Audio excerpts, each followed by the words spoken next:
Olá, olá! Hoje temos um convidado super importante porque o tema é atual e necessário.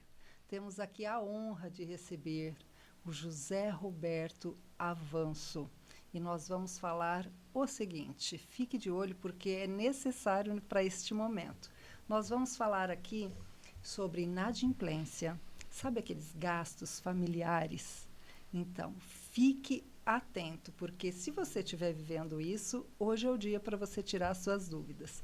E também o endividamento nas famílias e gestão empresarial, e ainda mais de caixa e dívidas bancárias, dívidas da empresa como parcelamento, e não vamos deixar de falar dos tributos.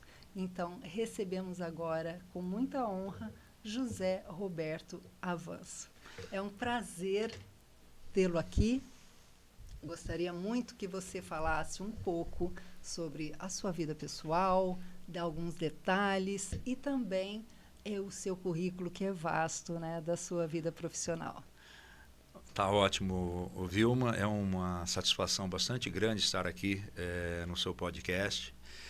E eu tenho uma trajetória de vida. Eu iniciei os meus conhecimentos no Banco do Brasil, fiquei 20 anos, fiz uma carreira bastante interessante e encerrei ocupando o cargo de regional de recuperação de créditos aqui em São José do Rio Preto. Isso já faz um certo tempo. Depois eu deixei o banco por iniciativa própria e montei a Consultos, que é a minha empresa de consultoria.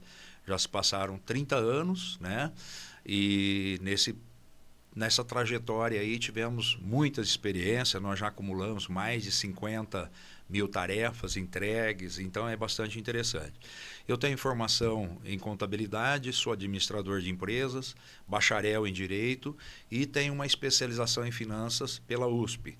Então, além disso tudo, o aprendizado de todos esses anos aí nos credencia para estar falando do tema, que é bastante interessante e é bastante atual para a realidade brasileira.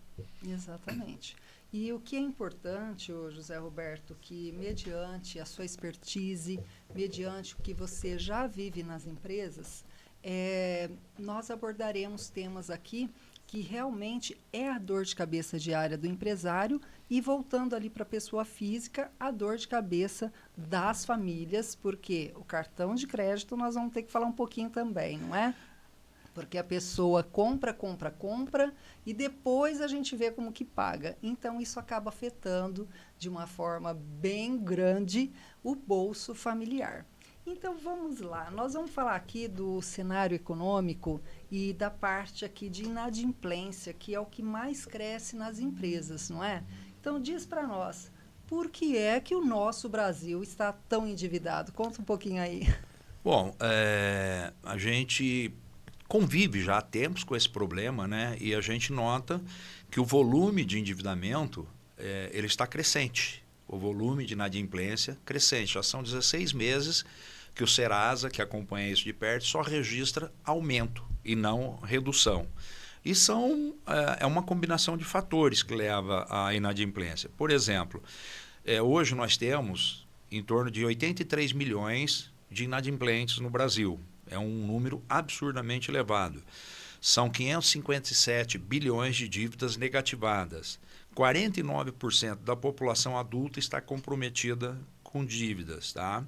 E aí vem alguns apontamentos. Quando se faz pesquisas, eles respondem que a causa maior é a causa do desemprego. Mas isso não me parece que seja a realidade. Eu olho para a inadimplência com outro olhar. Tá? Todo esse período de experiência com consultoria, com conhecimento de empresas, pessoas físicas, a gente nota que o principal motivo da inadimplência é uma questão de cultura.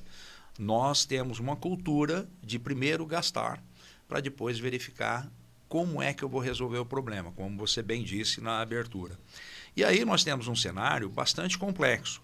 Nós temos um cenário de juros altos, créditos fáceis, educação financeira não existe e um pouco, sim, do desemprego estrutural. Por que o desemprego estrutural? Nós estamos vivendo um momento em que está havendo uma troca de posições entre determinados profissionais que têm uma tendência de reduzir ou até desaparecer. E, às vezes, não significa que são os profissionais de atividades mais rústicas, mas sim de até alto nível de conhecimento. Um exemplo disso é a inteligência artificial, que está mexendo violentamente com inúmeros setores, a exemplo da advocacia, né? E quando há uma troca de posições, nós estamos falando de pessoas que estavam acostumadas com determinados ganhos e há uma alteração e que demandaria uma readaptação a um novo modelo de vida. Mas é muito difícil alguém ter uma percepção de ganho, quando isso se altera, ele se readaptar num novo padrão. Então, essa questão do desemprego estrutural está muito focada nessa dança de atividades, tá?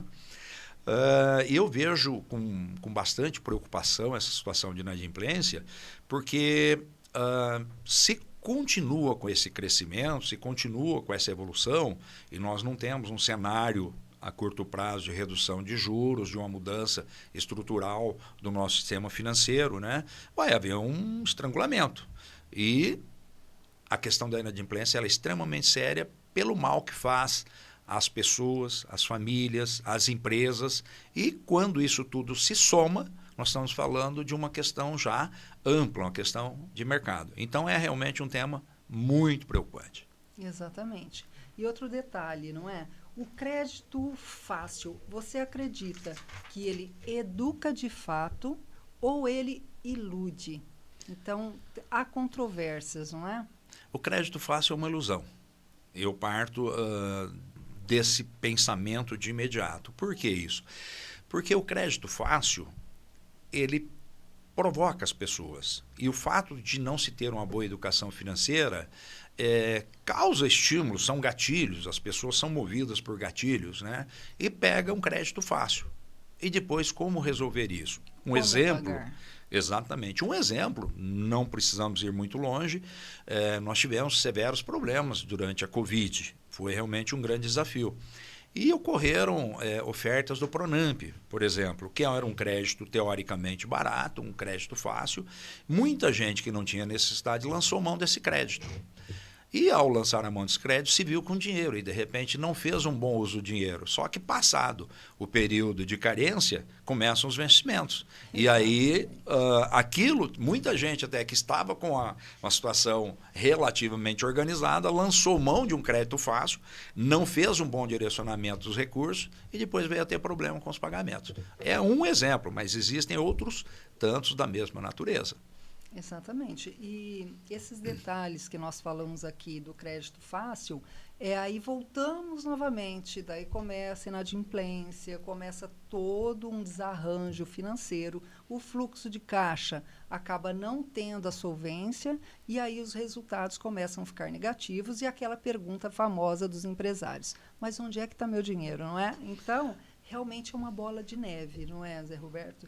Então, as pessoas têm que começar a entender melhor sobre a educação financeira para que eles possam gerir o seu negócio. E outro detalhe, os juros altos, eles mudam o comportamento das famílias e nas empresas. Qual que é a sua visão sobre isso? Bom, primeiro eu observo assim, as famílias, de um modo geral, não têm muita noção de juro alto, né?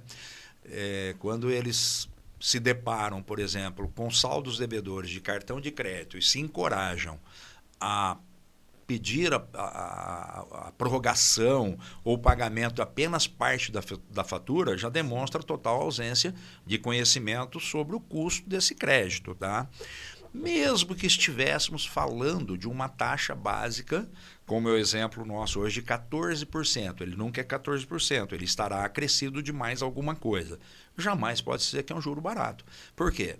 Qual é a atividade que te deixa 20% de lucro durante o ano?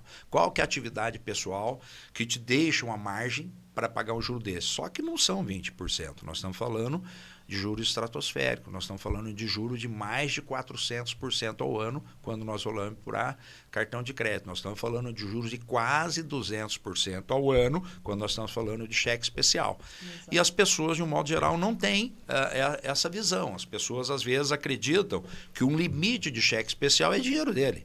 E quando ele só pode ser usado numa emergência e curtíssimo prazo. Exato, exato.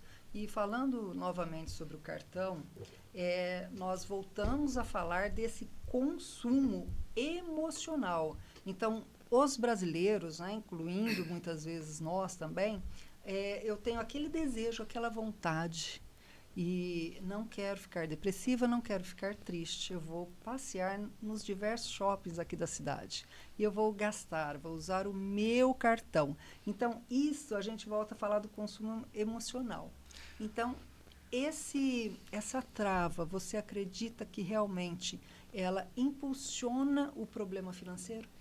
Vilma, você tem uma ideia do quanto se compra no domingo à tarde ou não? Nem imagino. O pessoal tá sentado na frente da televisão, às vezes começa a ficar ali com um determinado período sem ter o que fazer, né? E aí começa a olhar para o celular, e aí começam a aparecer as promoções, frete grátis. Exatamente. E aí a primeira olhada a pessoa ainda se desvia um pouco. Daí a pouco e aí não aguenta e compra. Compra o que não precisa, compra o que não é necessário e compra. E sente num primeiro momento uma felicidade incrível. Nossa, já fica olhando, delícia. já corre de imediato para ver quando vai ser a entrega. Né? Já fica naquela ansiedade. Será ali. Que amanhã? Quando chega o produto, porque tem uma diferença enorme entre motivação e satisfação, né? Chegou o produto, se dá por satisfeito e coloca ele em algum lugar. Até o próximo domingo. Nem olha. E o mais interessante é que esse consumo emocional do qual falamos aqui, realmente, e na sua mente está eu preciso. Exatamente. Ou eu quero, tem a diferença do eu quero e eu preciso. E é exatamente isso. Eu tenho amigas empresárias que elas compram.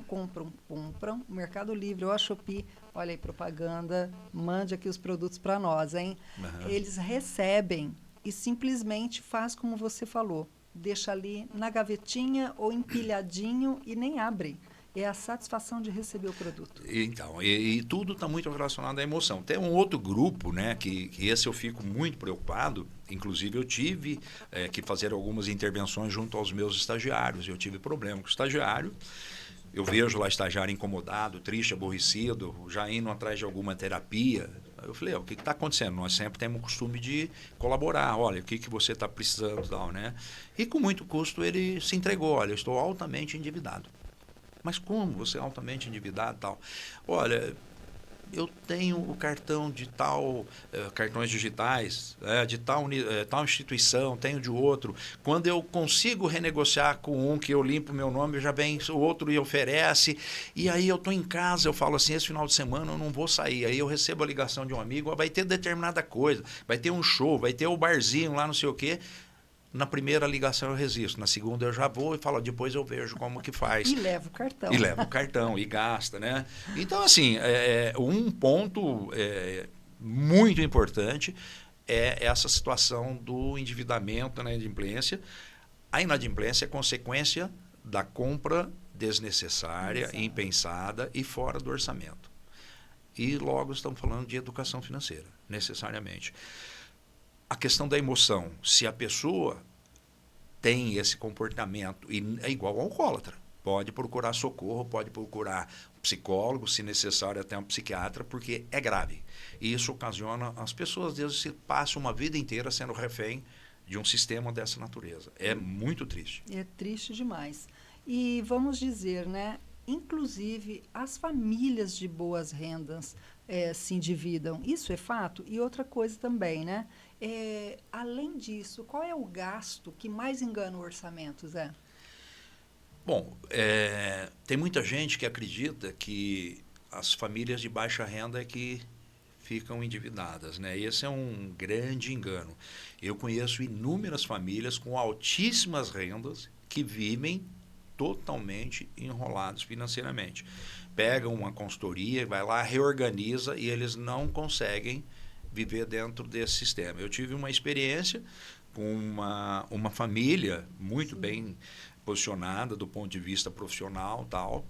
Eles pegaram um pé de cabra e quebraram a gaveta onde estavam guardados os cartões de crédito, que é uma das regras que eu coloquei. Precisa ficar aí para evitar essa facilidade de consumo.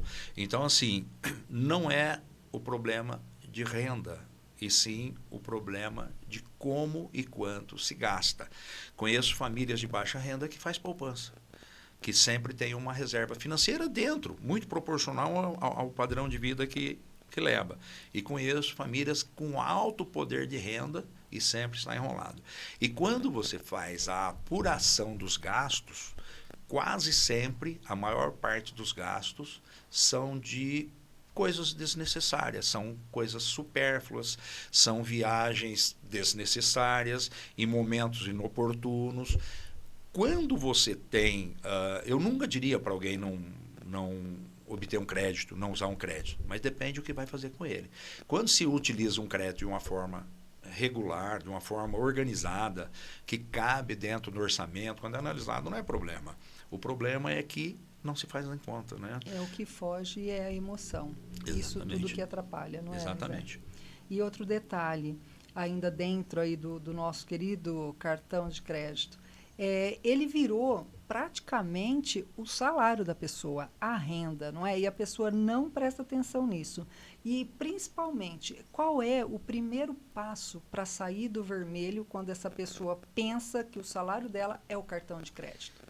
Bom, não é só o cartão de crédito, né? Os limites de cheque Todas especial, as facilidades exatamente, as de facilidades, crédito. a pessoa olha para o quanto ganha, soma os limites que tem disponível e fala, esse é um grande erro. Quando a pessoa está dentro de uma situação dessa, primeiro ponto, começou a ter que prorrogar alguma coisa, algo está errado. Tem que ter a coragem de enfrentar os números e muita gente evita. Eu já tive situações que falam, olha, vamos marcar para amanhã de manhã. A primeira coisa, vamos levantar todo o endividamento, vamos mapear esse endividamento, vamos fazer um fluxo de como está aí, o que precisa ser mudado. Normalmente, as pessoas não querem reconhecer o quanto estão devendo. Às vezes, eles querem reconhecer o imediato, de hoje. Olha, eu estou com um descasamento de X valor, mas ele não olha para o quanto já está comprometido para o futuro. Então, o primeiro ponto é enfrentar os números. E o segundo ponto é eleger aqueles créditos mais caros e procurar a alternativa, como, por exemplo, a renegociação, a troca de posições, e não basta trocar. Eu vejo muitos plantões, por exemplo, provocados, às vezes, por associações de comércio. Olha, nós vamos fazer um mutirão para limpar o nome do pessoal que está negativado. Bom, isso é bom até certo ponto. Por quê? Você vai limpar o nome para resolver a situação ou para correr e fazer nova compra? O comércio espera que se faça nova compra. E é uma ilusão isso. Por quê? Porque essa nova compra com pessoas que têm esse comportamento também se tornará inadimplência, também se tornará problema futuro. Então, não é uma boa coisa apenas limpar o nome para fazer nova compra. É necessário fazer troca de posições, reduzindo substancialmente o valor da dívida, a taxa envolvida e nunca de longo prazo. O mais rápido possível que der para sair dessa situação é o remédio. E não comprar não fazer novas aquisições desnecessárias por um bom tempo. Exatamente, porque quando tem esses mutirões do limpa-nome, da renegociação, o que acontece? A pessoa já vai toda feliz, porque ela fala, vou me livrar dessa, e já está pensando na próxima compra, no próximo tênis, e assim vai, não é? Já sai, antes de limpar o nome, já está projetando o que... Não, se tiver com a depressão, já vai feliz, já sarou. E diga uma coisa, quando negociar realmente vale a pena? Para resolver o problema. Para resolver o problema, definitivamente. A pessoa tem que ir e falar, hoje eu vou renegociar, eu estou preparado mentalmente para enfrentar a nova realidade e ter o compromisso com ela mesma para não contrair novas responsabilidades necessárias. Fora disso, trocar papel só piora a situação. Só piora a situação. Só piora, porque quando você troca papel, normalmente os credores alongam o prazo, porque eles conhecem o comportamento do brasileiro, né? O brasileiro olha para a prestação desse mês. Se couber dentro do orçamento dele, ele acha que está tudo certo. Tá ótimo. Ele, por exemplo, ele não imagina que ele pode acordar em um determinado momento e as regras se alteram. Um exemplo típico, quem paga aluguel Quem paga aluguel, neste ano já começa a pagar um valor maior por causa de alteração no IPTU, por exemplo. Né?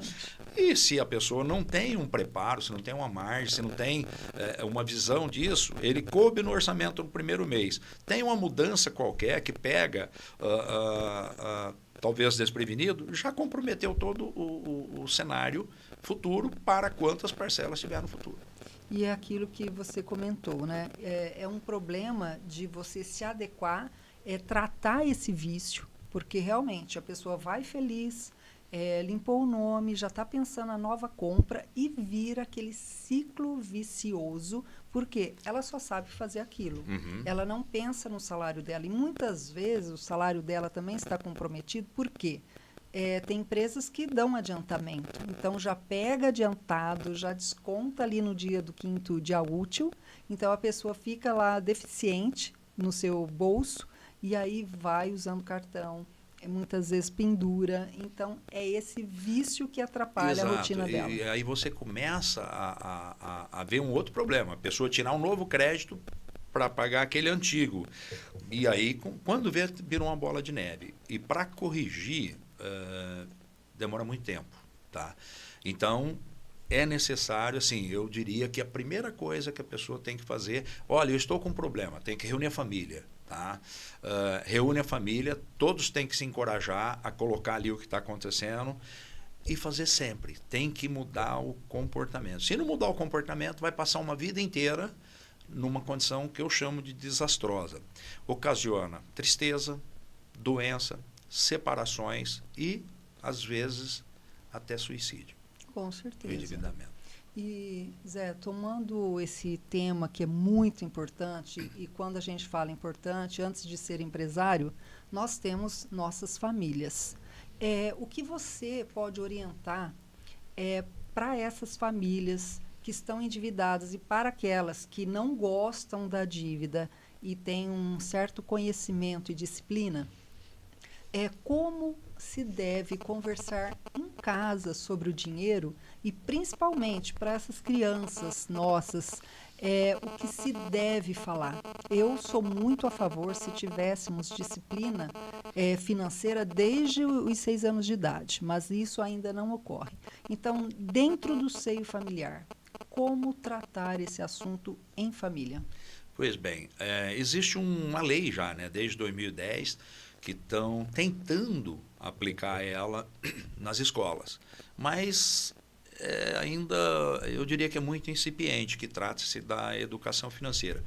Mais recentemente, algumas regras estão impondo aos bancos, às operadoras de cartão de crédito, uma série de imposições para que aquele tomador de crédito que não tem essa condição comece a ter, justamente visando essa melhoria.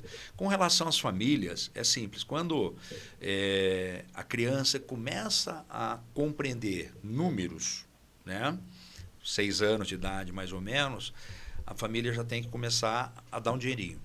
Dar um dinheirinho para ter a percepção de comportamento dessa criança. O que essa criança faz com esse dinheiro. E é interessante que você vê inúmeros comportamentos. Tem a criança que já pega e guarda, põe na carteira, já fica esperando o próximo para olhar e ter o dinheiro na carteira.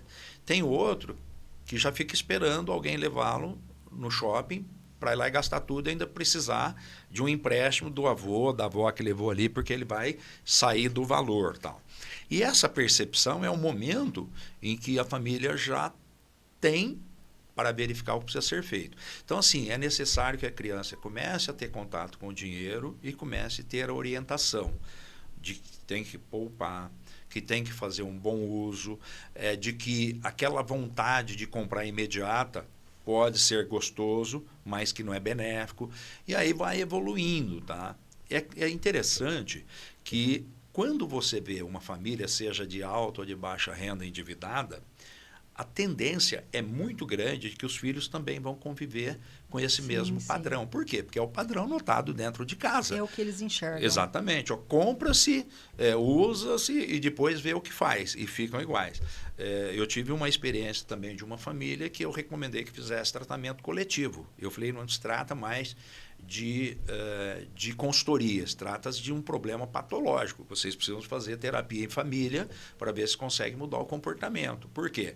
O pai vai lá e faz uma compra de algo que não precisa. Logo, a mulher já vai e compra uma joia. Se o marido gastou, eu também posso gastar. O filho já vai buscar um carro, né? E assim vai, e vivem todos estourados. Então, se você está numa família que tem noção de dinheiro, tem noção de orçamento, a tendência é de que os filhos também venham a ter esse comportamento. Contrariamente a isso, uma família que não cuida do dinheiro terão filhos que assim se formarão, repassarão para os netos e assim por diante. Muito interessante tudo isso, Zé Roberto. E é só um comentário antes do próximo bloco, é só para a gente colocar aqui como uma reflexão. Na nossa época, né, maravilhosa, nós tínhamos os dinheirinhos, tínhamos o porquinho, onde guardávamos ali os dinheirinhos. Hoje, nesse mundo virtual, digital, onde o dinheiro está cada vez menos em nossas mãos e nas mãos de nossas crianças, qual conselho ou orientação que você poderia passar para os pais, visto que a gente está num mundo digital, Pix para lá, Pix para cá. Então, qual a orientação que você passaria para esses pais brincarem de banco com as suas crianças? O que você falaria? A primeira coisa é o seguinte, as crianças precisam ter contato com o dinheiro em espécie. Não é? Quantas de nós já vimos as crianças chegar e falar, pai, passa no banco para pegar dinheiro, a máquina te dá. Sim. Não é isso? Totalmente. E aí o que acontece? Toda vez que nós compramos com moeda digital, seja no celular, seja no cartão, a gente não tem a percepção da saída. Você não vê, você não nota que aquilo foi embora. Não é?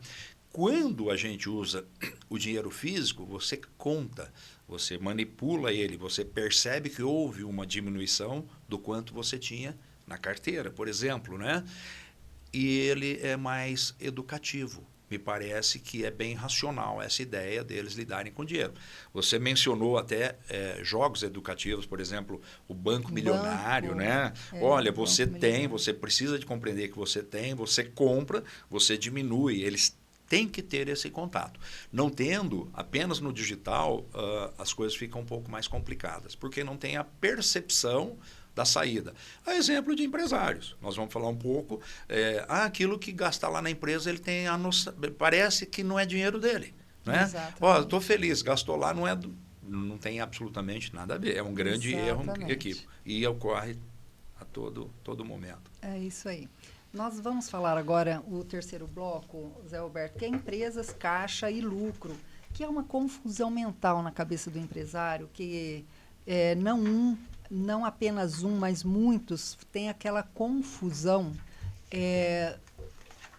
A empresa pode pagar contas da minha casa e assim vai, meu prolabore é quanto eu quiser tirar, e a gente sabe que não é bem isso, não é? Então, tem uma pergunta muito interessante aqui, que por que a empresa vende e o lucro não aparece? É aquela pergunta que conversamos aqui no início, não é? Cadê o meu dinheiro? Pois é.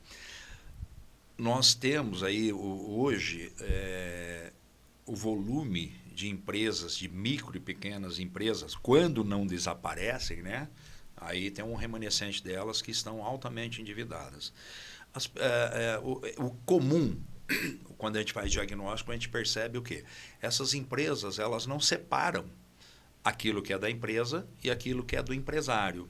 Às vezes a empresa está sangrando e o empresário está vivendo numa condição totalmente incompatível com aquilo que a empresa produz para ele. Normalmente adota-se um padrão de vida por um custo X que a empresa não suporta e vai sangrando a empresa. Então, o principal erro do empresário é não separar a empresa da sua vida particular. O ponto necessário é de que ele estabeleça uma retirada da empresa, um prolabore da empresa, que seja condizente com a capacidade de geração de riquezas da empresa. E aí tem muita gente que não faz a conta certa. Tem muita gente que olha, por exemplo, faz uma conta de padaria, né? E verifica, olha, eu comprei por tanto, vendi por tanto, eu tive lucro. Não, não é assim que se faz, tá? Então, tem que colocar todos os custos, tem que colocar as retiradas, tem que fazer a dimensão dos tributos, e aí tem um tremendo problema que não são só os pequenos. Eu vejo empresas de grande porte que não cuidam de fazer provisionamentos. Tá? É comum você se deparar com uma empresa de grande porte e não há uma conta de contingenciamento, por exemplo, para fazer frente ao passivo oculto. Eu tenho empresas, por exemplo, que têm 20 anos de existência, tem 200 funcionários, não tem um centavo provisionado para uma eventual reserva de contingência. Olha, a minha conta teria que ser o seguinte: se eu demitir todo mundo e indenizar adequadamente, o que me sobrou? Necessariamente, a boa contabilidade reconhecida no mundo diz: eu preciso de ter esse provisionamento e essa disponibilidade para quanto? Para o todo. Por quê? Para mostrar a saúde da minha empresa. Exato. Mas são raros os casos em que é feito desse modo.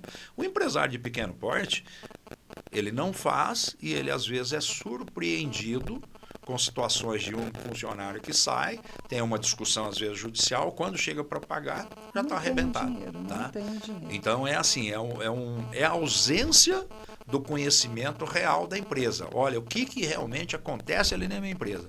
Diria para você que o índice é muito alto de empresários que não sabem o que ali acontece, que mistura tudo, as contas particulares, e um belo de um dia ele acorda e descobre que ele está totalmente comprometido. E é aquela pergunta: onde está o meu dinheiro? Exatamente. Ele tira tudo antecipadamente. E vem outra pergunta na sequência, que é o faturamento elevado, ele realmente pode mascarar, esconder um prejuízo que já está acontecendo ali? Eu me deparo com situações de empresa que quanto mais fatura, mais prejuízo produz. Por quê? Porque não tem uma aferição de custos adequada. E às vezes pela premência, pela necessidade, preciso faturar mais. Acha que faturar mais vai resolver o problema. Não. Ele fatura mais, ele consegue às vezes mais papéis para serem trocados, para gerar um caixa, um dinheiro, para estar pagando aquilo que já foi embora. Então não é o caminho. Faturar mais não significa ganhar mais. E aí tem um outro problema, que é o problema mercadológico.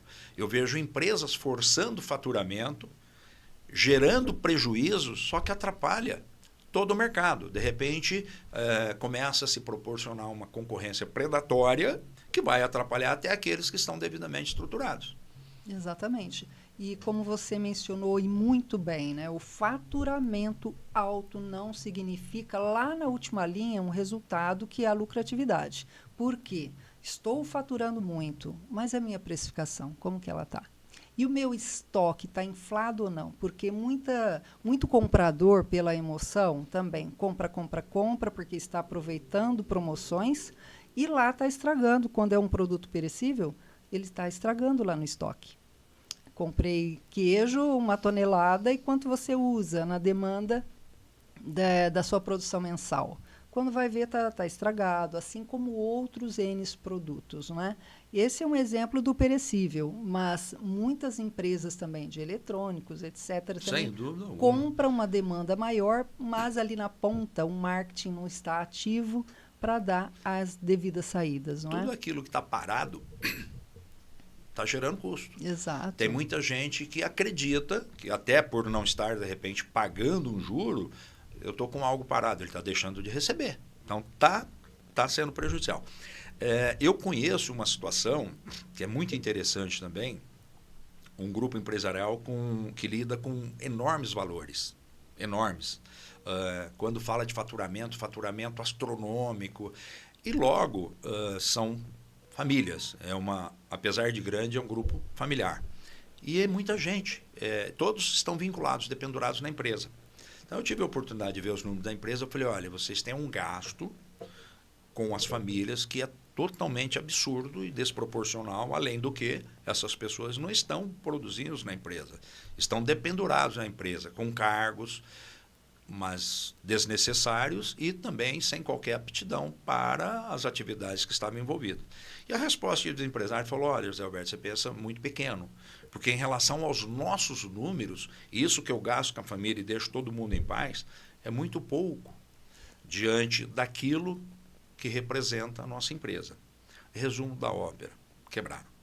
Tá? Esse muito pouco que representa em relação ao quanto fatura, multiplicado por anos a fio, pode ter sido o volume que ensejou na quebra da empresa. Exatamente. E eles acabam não percebendo e não querem perceber justamente porque faturam milhões, mas não estão de olho realmente ali no seu CMV, não é? Exatamente. Então, conta para nós, qual é o erro mais comum nas empresas que afeta o fluxo de caixa e fica essa venda aí no rosto do empresário?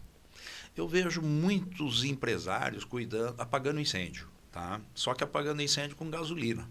Tá? Então, por exemplo, essa necessidade de maior faturamento, ela decorre às vezes da necessidade de suprir o caixa. Eu vou faturar mais a qualquer custo, eu vou produzir caixa para pagar o quê? Para pagar aquilo que já se perdeu. E assim vai seguindo, sem o conhecimento exato do custo, de resultado. É difícil eu encontrar um empresário que diminui as atividades, que reduz o faturamento para preservar o lucro. É bem incomum isso, só que esses que se encorajam a fazer esse tipo de negócio, eles perpetuam, eles permanecem. Porquanto, esses que vão criando o efeito tesouro, eu vou faturando mais e ali embaixo o buraco vai aumentando. Então, o primeiro erro é não conhecer, ou quando conhecer, não ter a coragem de enfrentar da forma que é necessário. Exatamente. E outro detalhe, é pela sua vivência e experiência em diversas empresas. A pergunta que fica para os empresários, não é qual é a dívida mais perigosa e muitas vezes até invisível que o empresário não quer enxergar, que afeta diretamente na gestão? O primeiro sinal de problemas gravíssimos é quando eu tiro um empréstimo para pagar outro. Eu vou lá e tomo um empréstimo para aguentar pagar a folha. Eu vou lá e tiro o empréstimo para fazer frente ao meu caixa imediato. Eu já estou com um problema. E que não é nada para investir na empresa, é só pagamento de dívidas. Tá? A empresa ela precisa necessariamente ter uma dimensão, uma trajetória de fluxo de caixa que ela compreenda a sua necessidade pelo mínimo próximos 2 anos. Tá? E aí sim, ela recorrer a empréstimos adequados, quando é de capital de giro, quando é de investimento, fazer a tomada correta do crédito e ter caixa. A empresa não pode acordar todo dia para sair correndo de onde eu pego um dinheiro para cobrir o meu caixa de hoje. Isso é totalmente inadequado e inoportuno. Então, há necessidade de ter orçamento, ter fluxo de caixa desenhado para o futuro, ter caixa suficiente para determinado período. Por quê? Porque quando se tem para determinado período, se busca o crédito adequado e não qualquer crédito. Eu tenho experiência de empresas que estavam absolutamente sólidas e na expansão, no aumento da atividade, olha, eu vou ampliar minha atividade, faz com capital próprio. Teve problemas severos. Por quê? Não é problema buscar o crédito, mas se eu vou fazer uma expansão, eu tenho que buscar um crédito adequado, junto ao BNDES, por exemplo, um crédito que tem carência, um crédito que espera a minha produção alcançar aquilo que foi desenhado para sair pagando os compromissos. Tá? Então, quando se busca o crédito adequado ao que necessita, não tem problema. Quando eu estou buscando qualquer crédito para fazer frente à minha necessidade imediata, o problema já existe e já é grave. E tudo isso é pertinente a um fato também, Zé Roberto, que muitas vezes o empresário não quer participar. Por exemplo, toda empresa tem contador e todo empresário que realmente preza por um bom contador, ele não fica meticulando, não fica pensando no quanto ele tem que pagar para ele. Porém, hoje eu tenho vivido experiências que empresários querem pagar o menos possível para o contador, achando que ele é apenas um alguém que envia obrigações acessórias, não é? E não é isso. Valorizem os contadores, por favor. Então, Ele está tranquilo, porque tem o contador que vai fazer o cálculo ali, seja do lucro real, do lucro presumido, simples, nacional, não importa. Mas você acredita que o empresário ele sabe de fato calcular o seu lucro real? Eu tenho certeza que não. Não, né? Não tem. O que acontece? Nós também, é cultural isso. Nós viemos de uma época em que o contador ele servia apenas para fazer a informação ao fisco, à Receita Federal. De que maneira? Da maneira que ele bem entendesse, com base nos poucos elementos fornecidos pelo empresário. Não é? Eu condeno isso totalmente. Eu defendo que o último centavo que entra e o último centavo que sai de uma empresa deve ser conhecido pelo contador e adequadamente apropriado. E vou além, independentemente se existe ou não o papel. Eu não estou aqui induzindo e não poderia dizer isso. Olha, você comprou sem nota. Não, eu não estou dizendo. Mas se porventura acontece isso, o contador tem o dever de fazer a exata classificação independentemente do papel. Por quê? Exatamente. Porque a empresa vai mostrar o que realmente acontece. E se o empresário toca a empresa sem estar diretamente alinhado com o contador, levantando números, aferindo a real situação da empresa, com apuração, mesmo que não faça reserva de contingenciamento, que a conheça, para saber como que está de fato a empresa. Só que eu diria que são poucas empresas. Normalmente as empresas de maior porte têm um setor de contabilidade que já começa a dar respostas à contabilidade administrativa para que o administrador tome as decisões fundamentado nos números que o contador oferece. Isso é indispensável, mas nós nos deparamos principalmente nesse nicho de micro e pequenos empresários que tocam de qualquer jeito. Isso é muito ruim. Eu recomendo sempre que posso, olha, contrate um bom escritório de contabilidade, contrate um contador que lhe incomode, um contador que está toda hora te questionando por que fez isso, por que deixou de fazer isso, por quê? Porque ele está te salvando de problemas seríssimos no futuro. E esse futuro a gente vai falar agora, Zé Roberto, que é o tema atual, é o que todo mundo quer saber e, principalmente, há ainda muitas dúvidas, porque tem muitas coisas novas acontecendo, que é a recuperação judicial e riscos. E você, como com muita expertise no assunto, vai pelo menos falar alguns flashes aqui para os nossos ouvintes, seguidores, e eu acredito que vai ser assim de uma suma importância. Por exemplo, não é? A recuperação judicial, você acredita que salva ou adia um problema? Tem as duas situações, tá? Primeiro é o seguinte, a recuperação judicial tem um aspecto social muito forte e por isso o judiciário tem acolhido todo tipo e toda a espécie. E eu particularmente critico e vou explicar o porquê. O aspecto social da recuperação judicial é a manutenção do emprego, a manutenção da renda, a manutenção dos tributos, ou seja, a continuidade de geração de riquezas. Tá? Quais são os 3 pilares de uma recuperação judicial? Ela inicia-se por uma situação financeira, uma situação econômica ou situação patrimonial. Se eu estou falando de financeira, eu estou falando de uma necessidade momentânea de caixa. Olha, aconteceu um fato, eu sofri uma inadimplência, causou um desencaixe financeiro. Eu preciso realinhar a situação financeira. Tudo bem. Olha, eu tenho uma situação econômica. Por exemplo, eu acordo de manhã, a guerra entre a Rússia e a Ucrânia impõe restrições ao mercado em que o meu produto sofre com isso. Ele é momentâneo, ele é mercadológico. Eu preciso de buscar alternativas que resolvam esse problema. E tem a patrimonial. A patrimonial é quando todos os meus compromissos são superiores à minha capacidade de pagamento, somando o todo.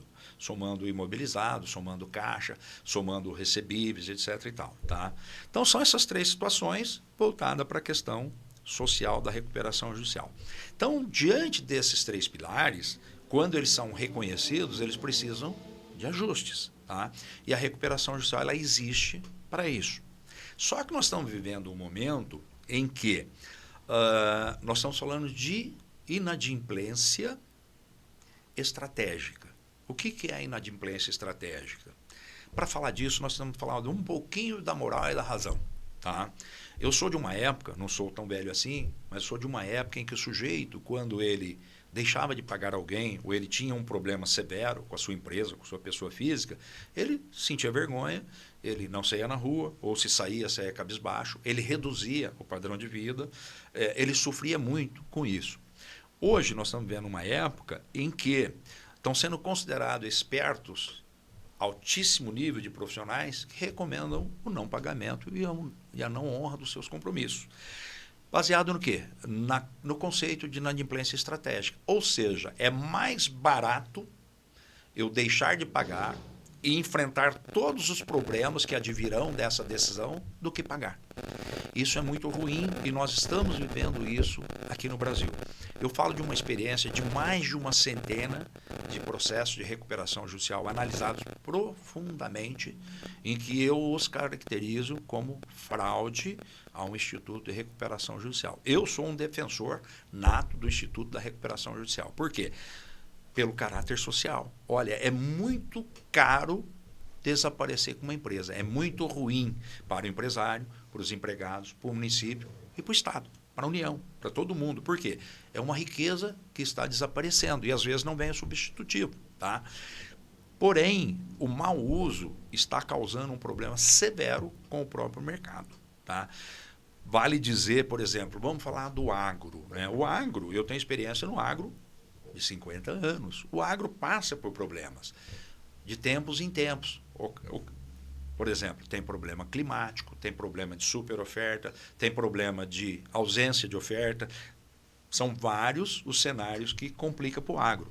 Mas, por exemplo, na atualidade, o agro está passando por um momento delicado. Mas vamos falar de uma grande empresa agropecuária que lida com orçamento de 1 bilhão ano, por exemplo. Ela está com um desencaixe de 150 milhões. Ela precisa de proporcionar a correção relacionada a 150 milhões e seguir a vida. Mas hoje está havendo proposições do quê? Não. Entra com pedido de recuperação judicial, pede deságio de 80%, 85% do seu endividamento, 5 anos de carência e 32 anos para pagamento. Isso é desonesto. Isso interfere no quê? No mercado.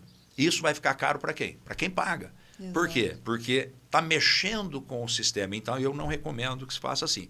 As empresas são passíveis de recuperação, são empresas que estão vivendo o problema. Você pega essa empresa, redesenha o fluxo, mexe no custo do crédito, reorganiza e ela sai. E esse é o lado bonito da recuperação judicial. Mas nós estamos vivendo a febre da recuperação judicial. Só para você ter uma ideia, em 31 de dezembro de 2025, o estoque nosso de recuperação judicial era de 5.680 recuperações. Somente no ano de 2025 entraram novas empresas no grupo de recuperação judicial, 2.466. É um absurdo.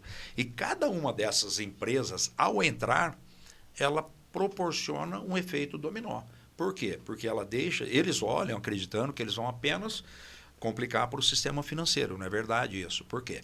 Porque tem o seu fornecedor, tem o seu funcionário, tem toda uma seara ao redor dessa empresa que vai sofrer os efeitos dessa recuperação judicial inadequada.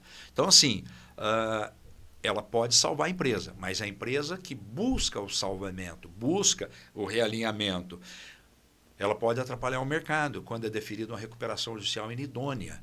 E ela pode, aí sim, quando isso acontece, os credores também estão mudando a postura. Os credores estão contratando escritório com elevada expertise para quê? Para fazer uma análise dos 4 anos anteriores ao pedido de recuperação. Hoje existe um ferramental disponível no mercado fabuloso que você consegue encontrar desvio de finalidade, desvio de patrimônio, caixa... Assim, é absurda a capacidade de resposta que agora tem os credores. E quando comprova e caracteriza, pede a quebra. E aí o juiz, diante de um pedido fraudulento, comprovadamente fraudulento, vai decretar a quebra. Então, eu não recomendo a nenhum empresário entrar com um pedido de recuperação que ele não tenha a certeza daquilo que está fazendo, que ele não tenha um contador que fez a contabilidade adequadamente neste período, que tenha feito a reconciliação bancária, que não tenha transações financeiras que não estejam contabilizadas. Por quê? Porque hoje o sistema está buscando, está encontrando, está provando e está pedindo a quebra, além das consequências penais que podem advir de um pedido fraudulento.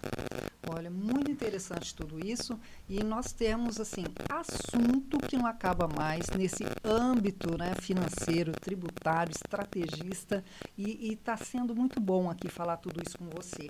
Nós já vamos aqui para a pergunta de encerramento, tem uma só aqui para fechar, e tem um tema que eu gostaria muito de estarmos conversando, mas eu quero que você volte aqui, viu, Zé Alberto, para a gente estar aqui explanando somente um prazer voltar sobre esse bloco que vai ser a reforma tributária, tá? Então é só um spoiler para a próxima conversa nossa, que se a gente deixasse, gente, a gente ia falar de muito mais aqui. Então a gente tem mais uma pergunta para fechar esse bloco e uma do encerramento aqui.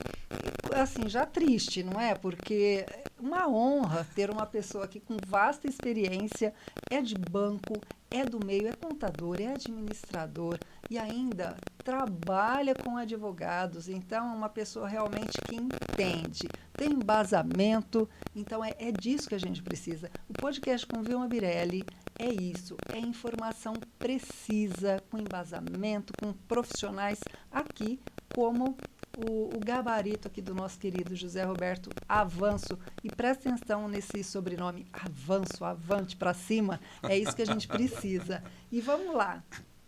Quando, então, uma empresa merece realmente ser recuperada? Embora você já deu aí alguns lances, alguns flashes, mas é muito importante o empresário ter essa ciência para não sair dando tiro para todo lugar. Por quê? Primeiramente, na lista ali das obrigações, das dívidas que ele tem para pagar, muitas vezes está na casa de 5 milhões, 8 milhões e até muito mais que isso, entra o banco, depois vem os fornecedores e depois ali afora, ó, vai olhando lá no plano de conta, no passivo, vai vendo o que ele pode deixar para trás. Então, é realmente seríssimo. Então, vamos orientar aí esse empresário que está pensando nisso, né, Zé Alberto? Sim, veja lá, uma empresa, primeiro, o negócio é de risco. Todos nós sabemos que todos os negócios estão vinculados a riscos, né? No Brasil, bem mais ainda. Por quê? Quantas foram as vezes que o empresário foi dormir com tudo em ordem e acordou no outro dia com um plano econômico, mudando absolutamente tudo. E naquele dia ele acorda e fala, o que é que eu vou fazer? A exemplo do Plano Real em 1994, em junho de 94. Né? Todo mundo trabalhava altamente estocado, porque valia a pena, altamente alavancado, né? E aí vem um cenário que muda tudo isso. Olha, você não pode mais ter estoque, como nós já falamos um pouco disso, você só tem que usar o crédito para aquilo que você necessita e não para manter estoque, e com isso alimentar o processo inflacionário. Mudou todo o desenho. Todo mundo saiu vendendo. Aquilo que valia 1.000 passou a valer 300. Então foi um tremendo de um problema. Logo, um número muito grande de empresários se viu numa situação difícil. É culpa do empresário? Não. Era um modelo de trabalho. Então, quando uma empresa merece ser recuperada? A primeira empresa que merece ser recuperada é aquela empresa que passa por um problema em que não foi o empresário que deu causa, e sim o mercado. Hoje não é mais o mercado brasileiro, é o mercado mundial. Por quê? Porque nós não temos mais barreiras mercadológicas em relação do território. Por exemplo, agora nós estamos aí com a taxação ou não taxação das blusinhas, não é isso? Isso mexe com o empresário que lida com blusinha, não é? E dependendo desse cenário, ele acorda amanhã com um problema e ele precisa resolver. Então, esse tipo de empresário merece a recuperação. Claro, ele precisa redesenhar o seu processo, ele precisa de tempo, ele trabalha corretamente e ele vai encontrar o novo modelo de trabalho que vai permanecer com a sua empresa. Aquele empresário que fez a coisa certa, aquele empresário que não está buscando o enriquecimento através do Instituto de Recuperação Judicial. Esse merece com a mais absoluta certeza. Tá?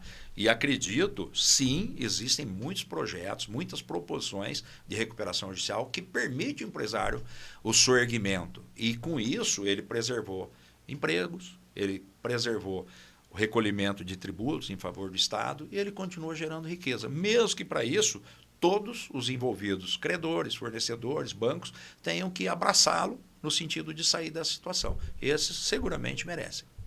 É excelente isso. E a pergunta chave de ouro para a gente fechar esse bloco nosso aqui, na realidade agora, Zé Roberto, você vai ser o psicólogo do empresário, não é? Nós queremos saber o seguinte, qual é o conselho que você pode dar para o empresário para que ele realmente reorganize a sua vida financeira, para que fique saudável antes que chegue o caos. Então, conta um pouquinho para nós sobre isso. Olha, a gente encontra empresários do mesmo segmento, que estão sólidos, que estão organizados, e outros que estão totalmente desorganizados. Sim. E a gente coloca as duas empresas frente a frente e busca uma análise comparativa, por exemplo. Tá? Então, assim, quando eu tenho um empresário que tem critério nas retiradas pessoais, que tem critério no modelo de gastos, que faz os investimentos com créditos adequados para investimentos, que faz uma avaliação profunda sobre o contingenciamento, aquilo que poderá vir, que trabalha com cenários longos do fluxo de caixa, com projeções, esses empresários têm uma tendência muito maior de permanecer no mercado. Por quê? Porque acontecem fatos que não estavam previstos, mas eles estão preparados. Aquele empresário que está sufocado, que não avalia todo esse cenário, que não tenta compreender o futuro, ele vai ser surpreendido em algum momento e que pode não ter mais condição de resolver o problema. Muito bem, muito bem. Eu estou assim, muito satisfeita com todas as respostas. É sempre um aprendizado. Então, é isso que eu levo para a vida. É sempre um aprendizado quando converso com profissionais muito experientes como você. Então, realmente foi um prazer. E agora, eu tenho que encerrar aqui com chave de ouro também, agradecendo a sua presença. Então, você esclareceu muito, foi uma clareza, foi um requinte de detalhes. Embora aqui o tempo é pequeno, foi tudo muito pertinente, então muito esclarecedor, viu, Zé Roberto? E essa conversa de hoje mostrou realmente que a inadimplência, ela não nasce de repente. Ela já está acontecendo naquela emoção. Então, naquele momento da emoção, tanto do empresário, ali nos seus diversos setores, como a pessoa ali no seio familiar, já está acontecendo. Então, essa luz que você trouxe com as suas indagações foram muito importantes para todos nós. E realmente ficou claro também que, tanto na vida pessoal como na vida empresarial, o que manda é o controle. Um fluxo de caixa muito bem projetado, a comparação do orçado e realizado. Então, se o contador não está presente ali na empresa, ele é contratado, mas tem um gerente, um consultor financeiro ali no seu dia a dia, então fica muito claro e evidente que esse controle vai funcionar. Então, essa clareza que você trouxe a todos nós, tanto empresários como aquela pessoa ali, o pai, a mãe, o irmão, o filho que trabalha, que pedimos que tenha mais consciência, porque a saúde financeira, ela deixa a saúde mental mais tranquila. Então, quando a pessoa tem o controle financeiro, o mental vai funcionar muito melhor. Então, eu quero encerrar agradecendo a tua presença mais uma vez e já convidando para um próximo bate-papo aí que tem N leques de assuntos aí para a gente abordar. Então, eu gostaria que você fechasse com uma mensagem e deixar aí a mensagem mais esclarecedora aí para nossas famílias brasileiras e também para o empresariado. Bom, primeiramente, é um prazer imenso estar aqui contigo. Muito obrigada. A qualidade do nosso bate-papo advém da qualidade das perguntas, do seu Muito interesse obrigada. pelo tema, né? Então, realmente se torna um momento muito rico de informações. Então, está de parabéns pela iniciativa, pela forma de conduzir, né? E eu deixo aí para as famílias, para os empresários, para que tenham coragem de olhar a situação como está. Para as famílias, eu recomendaria que já fizesse uma tarefa hoje à noite, né? Antes de dormir, reúne a família, principalmente aqueles que estão passando por problemas financeiros, e já comece a fazer o dever de casa. Comece a fazer os levantamentos do quanto deve, de como está realmente as suas finanças, para que as medidas de saneamento sejam tomadas de imediato. Não dá mais tempo para esperar, tá? E realmente é o que nós falamos, a saúde financeira tem forte relação com a saúde mental. As pessoas adoecem quando a sua saúde financeira também está prejudicada. É isso aí, gente. Fica a reflexão desse grande profissional que é o José Roberto Avanço. Up para cima. E é isso aí. Gostaria também que você deixasse aqui aqui para todos as suas redes sociais, o seu contato, o nome mais uma vez da sua empresa e que você está com um problema na sua empresa, você ainda não tem um empresário que entenda do seu negócio, temos aqui esse grande profissional. Então, fique à vontade. Nossa empresa é a Consultos Empresarial Limitada. É só digitar Consultos Empresarial, vão aparecer as redes sociais, né? E a gente fica à disposição. Às vezes o pessoal, olha, quero bater um papo, quero orientação. É muito tranquilo para a gente fazer isso e prazeroso quando nós podemos ajudar alguém. Muito bem, muito obrigada mais uma vez. Satisfação enorme aqui. E para você que nos acompanhou, um super beijo. Podcast com Vilma Birelli, com mais assuntos que vão melhorar aí a sua vida pessoal e profissional. Super beijo. Obrigada.